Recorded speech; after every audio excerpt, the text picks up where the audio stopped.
أني آسفة لكل الناس اللي حبوني، لا تخلوا أحد يتكلم عني.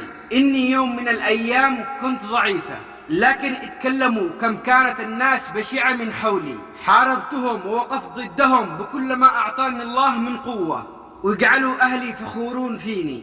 أنا رايحة عند ربي الذي هو أحسن مني ومنهم ومنكم. بلادنا غير صالحة للعيش للفقير والمسكين والمظلوم، لكنها صالحة للقوي والظالم والمبتز.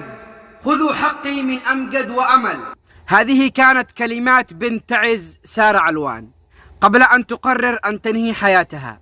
سارة علوان تسكن في مدينة تعز، المدينة التي أصبح يعيش فيها السارق والمبتز والظالم والقوي والبلطجي والسربوت والصايع، بعد ما كان يعيش فيها المهندس والدكتور والصانع والصايغ والمعلم وكل الكوادر الإيجابية في المجتمع. سارة علوان كانت تسكن في أحد العمارات، وبالتحديد كانت في عصيفرة، لكن كان هناك جيران لهم ساكنين بنفس العمارة امتلأت قلوبهم بالحقد والكره، عديمين الضمير. من ضمن هذه العائلة بنت كانت صديقة لسارة علوان. ونحن في اليمن كما تعودنا، الجار يهتم بالجار، الجار يزور الجار، الجار يخاف على الجار، في أشياء كثيرة متبادلة بين الجيران. المهم، صديقة سارة علوان سرقت ذاكرة الجوال وسلمت الذاكرة لأخوها أمجد، الذي بدوره كان الشرير والحقير والمبتز. أمجد الطالب الجامعي المثقف الذي كنا نأمل أن يكون مهندس، دكتور، أستاذ، يساهم في بناء هذه المدينة المنكوبة ويخفف عنها دمار الحرب وعبثيته. لكن هذا البطل تحول إلى بطل مبتز وتافه وحقير. لكن المصيبة مش هنا، المصيبة إن القضية لها 8 أشهر ولم يتم تحريك ساكن من قبل سلطة تعز. لم يحركوا ساكن لإنصاف هذه المرأة المظلومة، ببساطة لأن سلطة تعز قادرة على تدمير عربية بائعة الكراث التي كانت تصيح وتصرخ وتبكي، حتى أبكت جميع الحاضرين من ضمنهم أنا.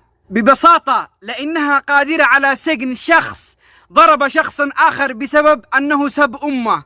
أما الشخص الطرطور والمبتز والسارق والتافه والحقير والمنحط لا تقدر عليه. قلناها مرارا وتكرارا، لماذا التأخير في حل مثل هذه القضايا؟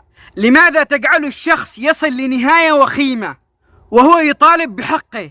لماذا تجعل الشخص يتبهذل وينهان ويضيع حقه، حتى إنه يحاول أن ينهي حياته وهو يطالب بحقه، يطالب بإنصافه، ولم يتم تحريك ساكن لكم؟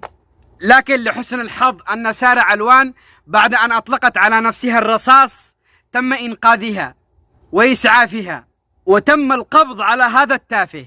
رجال الأمن الذين قاموا بالقبض عليه شكرا لكم، لكن شكرنا لكم ناقص وغير مكتمل بسبب تخاذلكم مع القضية من البداية.